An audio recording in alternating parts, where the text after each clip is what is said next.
Doctor Nalin Bihari সরকার মায়ের ভক্ত। তিনি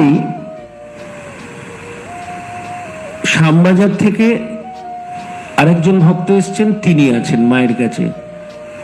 শ্যামবাজার থেকে যে ভক্ত এসছে তার নাম হচ্ছে অদ্বৈত দাস,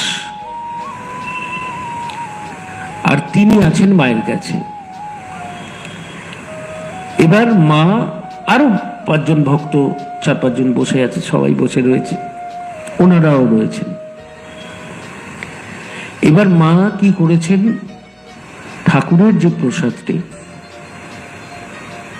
সেই প্রসাদটি একটু মুখে ঠেকিয়ে ভক্তদের দিয়েছেন।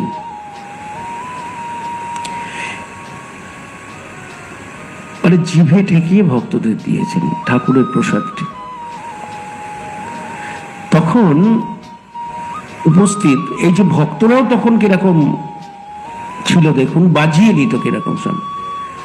হ্যাঁ, ভক্তরাও কিরকম ছিলেন কিরকম, তারা বলছেন, তখন তিনি বলছেন, মা আমি যে ঠাকুরের প্রসাদ ছাড়া খাই না, তুমি এটাকে যে প্রসাদ করে দিলে, আমি যে ঠাকুরের প্রসাদ ছাড়া খাই না। জনৈক ভক্ত তিনি বলছেন, ঠাকুরের প্রতি তার এই এতখানি মানে ভালোবাসা এবং শ্রদ্ধা, বলছেন আমি তো ঠাকুরের প্রসাদ ছাড়া খাই না, কিন্তু তুমি তো এটাতে জিভ ছুঁয়ে দিলে, আমি এটা কি করে খাই? মা মৃদু হেসে আস্তে আস্তে বললেন, তাহলে খেও না।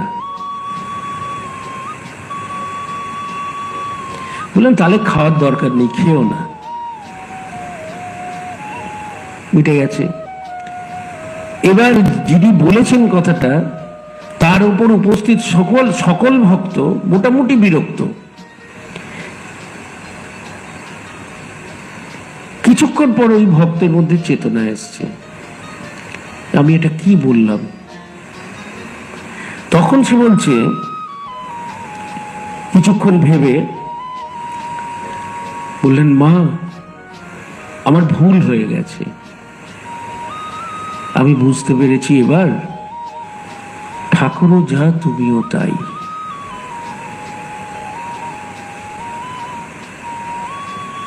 যে আমার বুঝতে ভুল হয়েছে, ঠাকুরও যা তুমিও তাই। আমি তোমাকে কি বললাম, ঠাকুরের প্রসাদ ছাড়া আমি কোনো প্রসাদ খাই না। মা ছোট্ট কথা